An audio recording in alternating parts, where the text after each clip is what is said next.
Olá, papai e mamãe! Vamos conversar sobre mais um assunto. E esse assunto eu quero começar com uma pergunta. Você conhece alguma criança que não consegue parar quieta sentada? Ou aquele tipo de criança que fica, você está conversando, de repente a criança é tão impetuosa que ela chega e te interrompe porque ela tem algo para te falar, super importante. Conhecida criança sem noção? Pois bem, vamos conversar sobre essas crianças que muitas vezes são incompreendidas, mas na verdade estão tendo uma função neurológica diferenciada. Já ouviu falar do TDAH? Quase que eu não consigo falar, mas conseguiu, saiu. Então, o transtorno de déficit de atenção e o H é de hiperatividade. Você que nunca ouviu, a gente vai conversar, bater esse papo, mas está chegando agora no canal? Não sabe do que está acontecendo? Parou aqui de paraquedas? Esse canal aqui é voltado para a gente discutir sobre questões que podem ajudar você nessa função maravilhosa que é ser pai e ser mãe do seu filhote. Vamos continuar conversando sobre esse assunto? Tá curioso, né? Então, a gente tem vários dados importantes. Por exemplo, a OMS, ela diz que de 3 a 5% das crianças tem esse transtorno. E o que é esse transtorno? Uma psiquiatra muito famosa, ela deu um exemplo assim que eu acho mais fácil para a gente compreender o que está acontecendo. O que está acontecendo é o seguinte: essa criança, ela tem competências, ela tem um desenvolvimento cognitivo normal na maior parte das vezes, mas qual que é a questão? O cérebro dela é super acelerado. Então, o que ela propôs para que os pais possam compreender de maneira mais fácil o que está acontecendo com seu filho é que, na verdade, a criança tem um cérebro que é uma Ferrari, super acelerado. O tempo, a velocidade que as coisas acontecem na cabecinha dele é enorme e por isso acabam tendo alguns comportamentos que diferenciam de outras crianças. Então, tendo essa percepção de que o cérebro está lá super acelerado, o que a gente precisa ajudar a criança a fazer é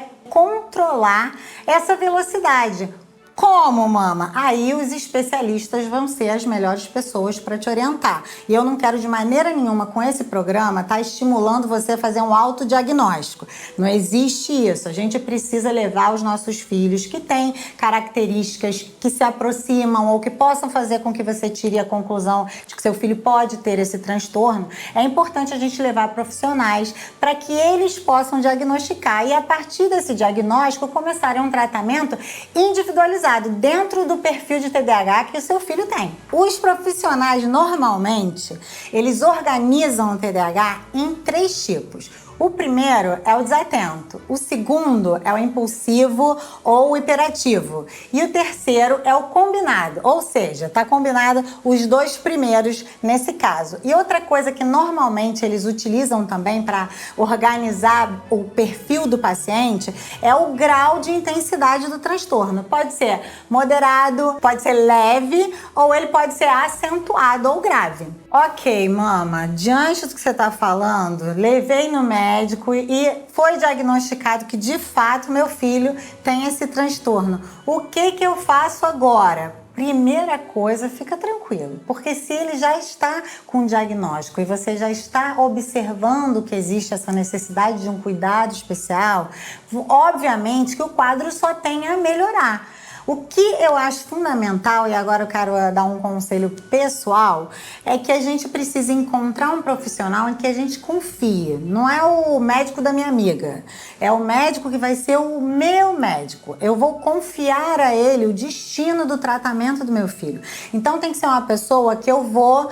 É igual o pediatra também, né? Uma outra coisa muito particular. Tem gente que ama certos tipos de pediatra e você leva seu filho lá e você fala: detestei esse pediatra, não suportei esse pediatra. Então procure, seja um terapeuta, seja um neurologista, seja um pediatra especializado nesse transtorno. Para quê? Para que ele te traga os recursos que você de fato precisa para lidar com o seu filho que tem essa questão. E aí, você que está assim, querendo arrancar os cabelos nesse momento, pensando: meu Deus, como é que vai ser ser minha rotina agora, eu fiz um apanhado de como se fosse um senso comum de todos os profissionais que eu li, que eu ouvi, que falam, especialistas dessa área, conselhos que eles costumam dar aos pais para ajudá-los na lida com a criança. E aí tem 3 conselhozinhos que são unânimes. Todos eles mencionam essas 3 coisas e aí eu vou dar essa dicasinha aqui para você. Primeira coisa, todos indicam atividade física, de preferência fora de casa.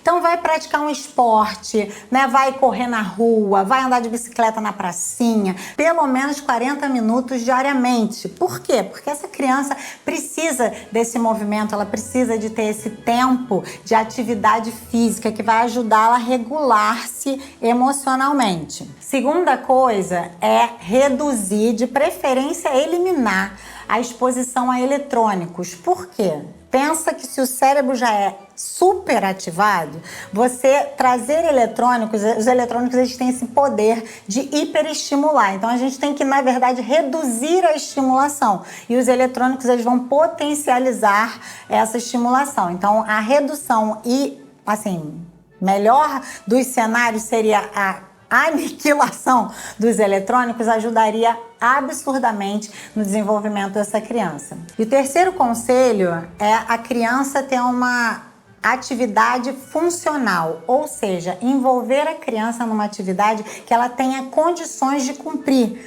Para quê? Para que ela fique estimulada e consiga ir dando passos conforme forem propostos, né, avanços dentro dessa rotina dela, para que ela aprenda a se organizar, ela possa sentir-se estimulada, conseguir atingir um objetivo que foi dado para mim. Foi dado para mim uma tarefa e eu consigo concluir. A gente pode dar direção clara para ele. Olha só, todo dia quando você acordar, você precisa esticar o lençol, esticar o seu edredom e botar o travesseirinho aqui na posição.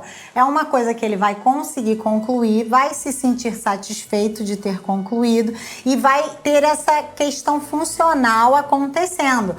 Me dá um outro exemplo. Ele pode ajudar, por exemplo, a tirar o lixo.